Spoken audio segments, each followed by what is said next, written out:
Este es un vídeo un poco distinto a otros que he grabado.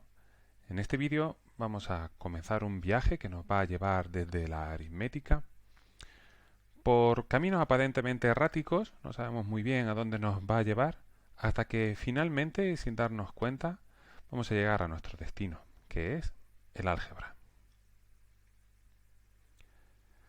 Para ello vamos a partir de un concepto importante. Vamos a representar como un número el área de distintas figuras. Vamos a utilizar cuadrados que van a tener de lado 1 y que son amarillos representando que son positivos. Y también vamos a utilizar rectángulos que van a tener de área 10 porque la base va a ser 10.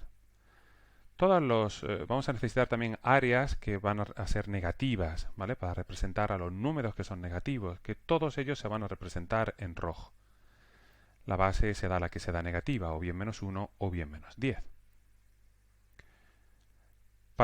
También vamos a necesitar introducir cómo vamos a multiplicar estas figuras. Vamos a multiplicar los rectángulos, dos rectángulos verdes, tal y como vemos ahí, para dar lugar a un cuadrado naranja, que al estar multiplicado por rectángulos de base 10, tendrá de lado 10 y por lo tanto representará el número 100. Tendrá un área de 100 que representa ese número. Así que en total tendremos rectángulos verdes y rojos.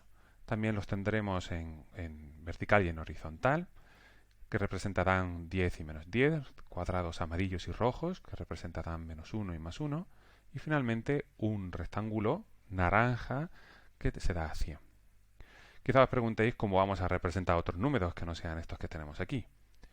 La verdad es que es muy fácil, porque la suma la vamos a representar simplemente uniendo números, uniendo figuras. Supongamos que queremos representar el número 13. Partimos de 10 y sencillamente le vamos uniendo cuadrados de lado 1, tantos como necesitemos. Es cierto que puedes pensar que al ser mayor que 10 es fácil, más fácil que si fuese menor, pero para eso tenemos las figuras rojas, los cuadrados rojos. El 7 se representaría como el 10 y ahí le restaríamos 3, es decir, tendríamos que poner a su lado 3 cuadrados rojos, cada uno de ellos de valor -1. Y como hemos indicado antes, para multiplicar 13 por 7, simplemente representaríamos esos números, los pondríamos igual que hemos hecho para sacar el 100, ese rectángulo cuadrado naranja que tenemos ahí, y los multiplicaríamos, y esto nos dará lugar a rectángulos que sean rojos o rectángulos que sean verdes, y finalmente también tendremos cuadrados. Ese cuadrado naranja indica el 100, como hemos dicho. Estos rectángulos verdes y rojos, cada uno de ellos indica 10 o -10. Como tenemos 3 verdes tendremos +30 y como tenemos 3 rojos tendremos -30. Y finalmente ese bloque de cuadraditos pequeños, que hay un total de 9 de ellos y por lo tanto es -9. Así que para hacer este producto solamente tendríamos que sumar estas cantidades que nos daría 91. Otro ejemplo, 14 por 12.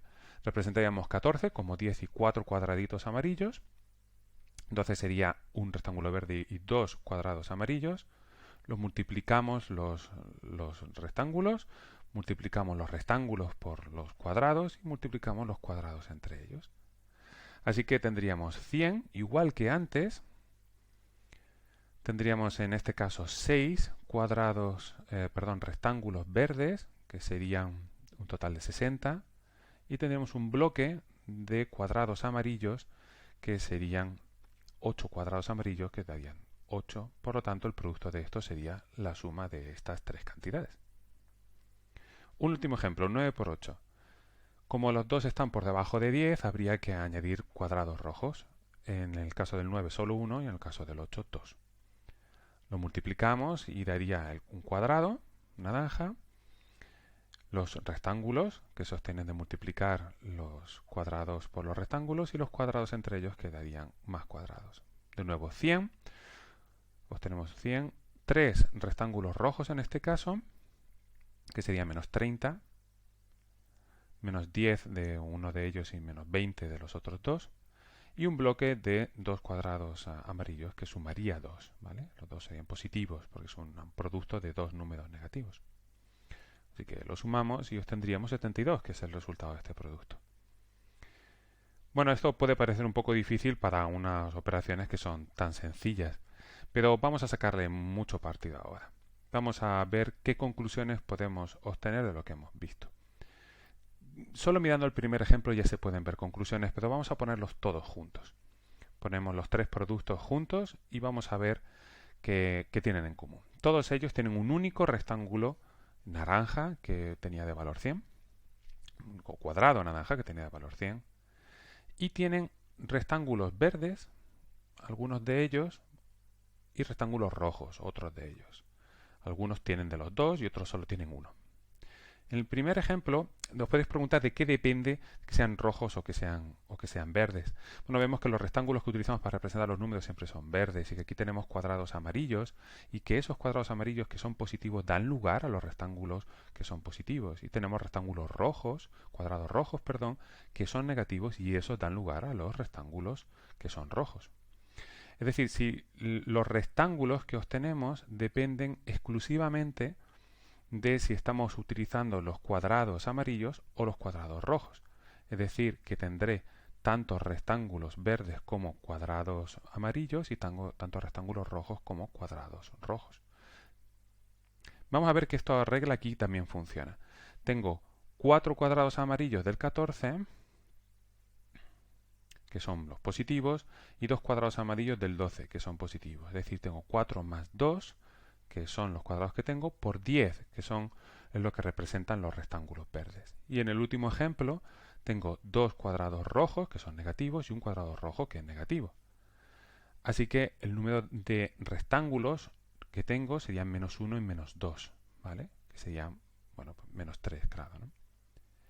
Eso en cuanto a las decenas. En cuanto a las unidades, este bloque que tengo aquí se consigue multiplicando esas mismas cantidades, más 3 y menos 3. Este otro se obtiene multiplicando esas cantidades, 4 y 2. Y el último bloque se obtiene también multiplicando esos mismos números. Con lo cual, utilizando esos números, más 3, menos 3, 4, 2, menos 1, menos 2, se puede obtener el resultado de esta operación. Vamos a utilizar esto aprendido para multiplicar 12 por menos 7. Os doy un poco de tiempo para que lo hagáis vosotros, pero aunque lo podéis hacer representando, la idea es que veamos cómo aplicar estas reglas que hemos visto.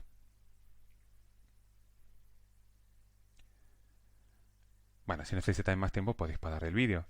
Podríamos hacerlo representando 12 por 7, como hemos visto, y nos encontraríamos con ese rectángulo. Pero también podemos ver, utilizando las reglas de antes, que con 2 más 7, que son las cantidades que exceden de 10, ya podemos hacer ese cálculo. Quizá os preguntéis que esto no tiene demasiada utilidad, pero todavía podemos hacer más cosas. Fijaos que esto que hemos hecho con un rectángulo que tiene base 10, podríamos hacerlo con cualquier otra base. Podríamos hacer que ahora la base fuese 100, por ejemplo. Entonces el número 97 se escribiría como 100 y le tendríamos que restar 3 unidades. Y el número 102 sería 100, que es el rectángulo verde, y añadirle 2 unidades. Si hacemos esto, el producto de esos dos rectángulos que antes nos daba el cuadrado naranja, ahora tendría un cuadrado de lado 100 y por lo tanto el área y el número que representa sería 10.000. Así que para multiplicar 97 por 102 podríamos hacer como antes el mismo dibujo e ir aplicando la regla. Tendríamos un cuadrado naranja, que sería 10.000. Tendríamos menos 3 y más 2, que serían los cuadrados amarillos y rojos que hay, multiplicando a lo que vale cada rectángulo, que es 100 en este caso, y luego el producto entre ellos que daría las unidades. Simplemente haciendo la operación obtendríamos el resultado de esta operación, que de otra manera es bastante más complicada. Ahora ya parece que tiene más posibilidades, pero ni siquiera acabamos de empezar a rascar lo que se puede hacer con esto. Esto que hemos hecho para un área en concreto, para una base en concreto que es 100, se podría haber hecho para cualquier otra base, 40, 25 o cualquier número del que sepamos o podamos calcular su cuadrado. Esa es la única limitación. Y si lo podemos hacer para muchos números, podremos hacerlo para en general x, donde x es cualquier número que queramos.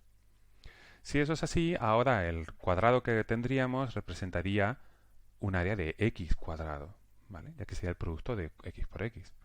Si en base 40 quisiéramos multiplicar dos números, 42 por 36, podríamos representarlo o podríamos escribirlo como 40 más 2 por 40 menos 4. Si cambiamos la base de 40 a x, entonces en esta expresión donde pone 40 pondría x y me encontraría con que estaría haciendo un producto de x más 2, que sería el rectángulo de área x más las dos unidades, por x menos 4, que sería el rectángulo que tendríamos arriba menos las 4 unidades. Así que el dibujo en realidad no ha cambiado en nada. El mismo dibujo que teníamos antes con base 40 nos sirve ahora para hacerlo con base x. Aplicamos las reglas que hemos visto. Tendríamos un cuadrado de área x cuadrado, 2 menos 4, que serían los rectángulos que representarían múltiplos de x, y finalmente el producto de esas dos cantidades, 2 menos 4, que nos daría las unidades. Así que simplemente operando entre ellos podría ver que el resultado de este polinomio es esto que tenemos ahí, aunque solemos escribirlo en una sola línea como x al cuadrado menos 2x menos 8. Otro ejemplo. En base x también, claro, multiplicamos x más 3 por x más 3. Esto podríamos hacerlo representándolo, pero la idea es utilizar la regla que teníamos, la regla que hemos visto. Sería entonces x al cuadrado, luego habría que contar cuántos rectángulos, es decir, cuántas veces aparece x, que sería 3 más 3, igual a las cantidades que le estoy sumando, y finalmente tenemos un bloque de unidades que sería 3 por 3. Así que de nuevo, haciendo las operaciones, podríamos saber el resultado de esto que tenemos aquí, que normalmente de nuevo en una sola línea sería x al cuadrado más 6x más 9. Otro ejemplo más. Con base x, claro, hagamos x más 3 por x menos 3. Es decir, que se podría representar así. Sería un cuadrado, entonces, el cuadrado naranja, que sería x al cuadrado. Y luego tendríamos los productos de los rectángulos por los cuadrados, que nos darían más 3 y menos 3 veces x, y luego los cuadrados entre ellos, que darían ese bloque de las unidades. En este caso, los múltiplos de x se cancelan y me quedaría solamente x al cuadrado menos 9. Pero más interesante que eso sería hacer el camino al contrario. Supongamos que partimos de x al cuadrado más 5x más 6 y nos preguntamos qué lo ha podido originar. Podríamos representar ese polinomio y colocar en los lados cuáles han sido los binomios que al multiplicarlos los han dado. Podemos leer ahí, el rectángulo es x y los cuadrados son 1. Pero la idea sería aprender a hacer esto con las reglas que tenemos antes. Sabemos que es el producto de dos binomios donde hay dos números que no sabemos. Pero sí sabemos que el producto de esos números me tiene que dar lugar al bloque de las unidades, es decir, 6, y que la suma debe dar 5, que son los múltiplos de x. Así que para hallar esos dos números, lo que vamos a hacer es construir una tabla donde en el encabezado vamos a poner esos números y el resultado de su suma. Y vamos a probar con números cuyo producto da 6. Por ejemplo, 1 y 6. La suma de eso daría 7, así que nos serviría. Tampoco menos 1 y menos 6, que también el producto da 6, pero la suma daría menos 7. Otra opción sería 2 y 3, y esto, la suma, sí que va a dar 5. Así que ya tendríamos nuestra solución. Esos números que buscamos son 2 y 3. Vamos a ver otro ejemplo. Partimos de x al cuadrado menos 9x más 14. Podemos representarlo y hallar qué lo ha originado colocando los binomios en los lados. Sin embargo, aquí ya vemos que se empieza a hacer complicado porque los números son grandes. Así que más sentido tiene todavía utilizar la regla. Lo escribimos como el producto de dos binomios, con dos números de nuevo que tenemos que buscar, de los que sabemos que el producto es 14 y que la suma es menos 9. De nuevo, igual que hemos hecho antes, vamos a construir una tabla donde en el encabezamiento vamos a poner los dos números que buscamos y la suma. Y vamos a probar con números cuyo producto da 14. 1 y 14, el producto es 14, pero la suma es 15. No vamos a probar con menos 1 y menos 14 porque la suma daría menos 15. 2 y 7, el producto también da 14. Y la suma da 9. Así que casi falla por el signo, así que si le cambio el signo a los dos, el producto va a seguir siendo 14 y la suma ahora sí que va a ser menos 9. Así que los dos números que buscamos son menos 2 y menos 7. Bueno, pues os podéis preguntar ahora que ¿para qué sirve factorizar? ¿Por qué hacer esto? Bueno, pues factorizar es muy útil y vamos a ver para qué nos puede servir. Supongamos que queremos solucionar una ecuación en la que tenemos ese polinomio que hemos factorizado antes. Si escribimos su factorización, como el producto de dos números es 0 solo si uno de los dos es 0, sabemos que o bien x menos 2 da 0 o bien x menos 7 da 0.